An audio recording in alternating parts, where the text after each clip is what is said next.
10절 말씀입니다.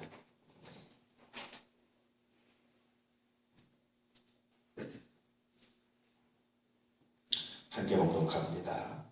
오직 나는 주의 풍성한 사랑을 힘입어 주의 집에 들어가 주를 경외하고 성전을 향하여 예배하리이다. 우리가 하나님의 나라가 임하게 해주십시오. 주기도문을 이렇게 우리가 암송할 때가 있잖아요. 할 때마다 하나님의 나라가 임한다 라고 해서 그 결과가 뭐냐라는 겁니다. 그 결과는 평화의 삶입니다.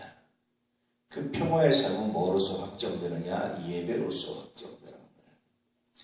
그래서 그리스도인들이 예배를 드린다라는 것은 굉장히 놀라운 은혜가 있습니다. 놀라운 의미가 있고 능력이 있습니다. 그것은 하나님의 나라가 내게 임했기 때문입니다. 하나님의 나라가 내게 임한 것을 내가 표현하는 겁니다. 그래서 내 삶에 평화가 있다는 것의 증거입니다. 세상이 요동하고 세상이 난리치고 전쟁과 전쟁이 난리와 난리의 손이 일어난다 할지라도 내가 하나님께 예배하는 이 순간에 하나님의 나라가 임하고 하나님의 평화가 임했습니다 라는 것을 고백하는 거예요. 유명한 이야기들이 몇 가지가 있는데요. 2차 대전 때 독일군과 연합군이 그렇게 전쟁을 하고 싸우면서도 크리스마스 날 서로가 캐롤을 부르면서 전쟁을 멈추는 거예요. 그날만. 서로 적이 돼서 서로 싸우고 촛불을 겨누고 총을 쏘면서도 그날만은 서로 캐롤송을 부르면서 양지에서 캐롤송을 부르면서 전쟁을 멈추자 하는 겁니다. 하나님의 나라가 그런 거예요. 서로 미워하고 서로 죽이고 서로 총을 쏘고 싶은 마음이 사라지는 겁니다. 그게 나라가 임한 거예요. 그게 평화입니다. 그러니까 그 순간 그렇게 전쟁을 멈추고 캐롤송을 부르면서 그들이 뭐 했겠습니까? 예배드리는 겁니다. 그러니까 우리가 예배드린다라는 것은요, 그런 의미가 있습니다. 내가 하나님께 예배드립니다라는 것은 내가 하나님께 예배의 자리에 나옵니다 라는 것은 더 이상 내가 미움이라든지 악이라든지 세상과 악이 다툰다든지 이걸 내가 포기하고 내가 지금 하나님께 나옵니다. 하나님의 나라가 내게 임했습니다. 하나님의 통치가 내게 임했습니다. 하나님의 능력이 내게 임했습니다 라는 것을 표현해 주고 있는 것이 바로 예배드린다라는 것의 의미들입니다. 이것이 예배예요. 오늘 우리가 예배드릴 때 이런 은혜와 이런 능력과 이런 은총을 가지고 이런 믿음을 가지고 하나님께 예배드리시는 그런 놀라운 날 되시기를 축복합니다. 그래서 주님은 예배드리기 전에 먼저 화해하고 와서 송사할 일 있으면 먼저 화해하고 와서 그렇게 말씀하십니다.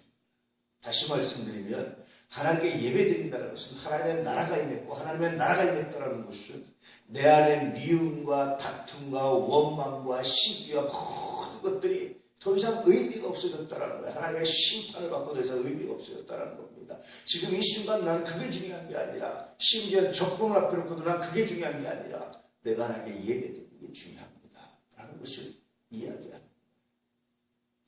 주님은 참 놀라워요. 세상은 효율을 말하고 성공을 말하잖아요. 주님은 참 놀랍게 그와 반대 방향으로 하셨어요. 제자훈련을 하면서도 그런 말을 합니다. 못 따라오는 사람을 배려하기 시작하면 결국 그것이 망합니다. 중단됩니다. 실제로 그래요. 대부분 중단된다. 근데 주님은요, 99마리보다 잃어버린 한 마리, 이 99마리를 스톱시키고 잃어버린 한 마리를 찾아 나서셨어요. 세상적인 성공이나 세상적인 효율이나 세상적인 어떤 그런 것들을 추구하셨다면 당연히 한 마리 내팽개치고 99마리 끌고 가야죠. 그래서 과연 목적지까지 갔을 때 몇 마리나 덜 잃고 리스크가 좀 줄이면서 어떻게 내가 성공적으로 갈 거냐, 그래야 성공 아니냐, 뭐 이렇게 생각하시겠죠. 아니면 목적지까지 가면서 새끼를 낳아서 새끼까지 같이 갖고 가서 내가 또 불려서 간다든지 뭐 이래야 성공이라고 말할 수 있잖아요. 그런데 주님은 그렇게 하지 않고요, 99마리 놔두고 잃어버린 한 마리 찾아가셨어요. 세상적인 성공과는 참 반대의 길을 가셨습니다.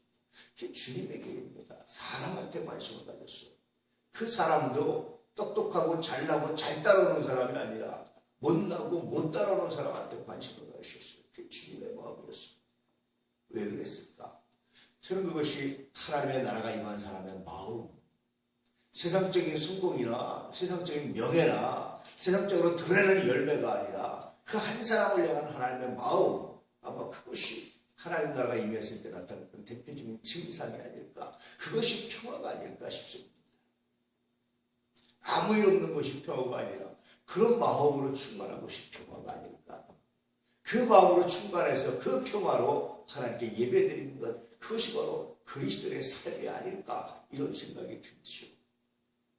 오늘 거룩한 성일을 맞이해서 이 하나님의 나라가 우리 가운데 임해서 이 평화를 맛보고 살아가시는, 이 평화 가운데 살아가시는, 이 은혜 가운데 살아가시는, 이 능력 가운데 살아가시는, 이 말씀 가운데, 이 은총 가운데 살아가시는 거룩한 복이 여러분에게 있기를 주의 이름으로 축복합니다. 이게 얼마나 귀하고, 이게 얼마나 감사하고, 이게 얼마나 놀랍고, 이게 얼마나 존귀한지 여러분이 믿음 가운데, 이 은혜 가운데 거해서 진실로 하나님을 사랑하고, 진실로 하나님의 은혜 가운데 가고, 진실로 하나님의 능력자 위에 손잡히는 놀라운 날, 거룩한 날, 은혜의 날, 멋들어진 날 되기를 주의 이름으로 축복합니다. 주님이 우리의 왕이시고, 주님이 우리의 하나님이시고, 주님이 우리의 능력이 되십니다. 그렇게 하나님의 나라를 소망하시고, 그렇게 하나님의 나라 가운데 거하셔서 주님 주시는 평화가, 세상에 알지 못하는 평강이 여러분에게 가득하기를.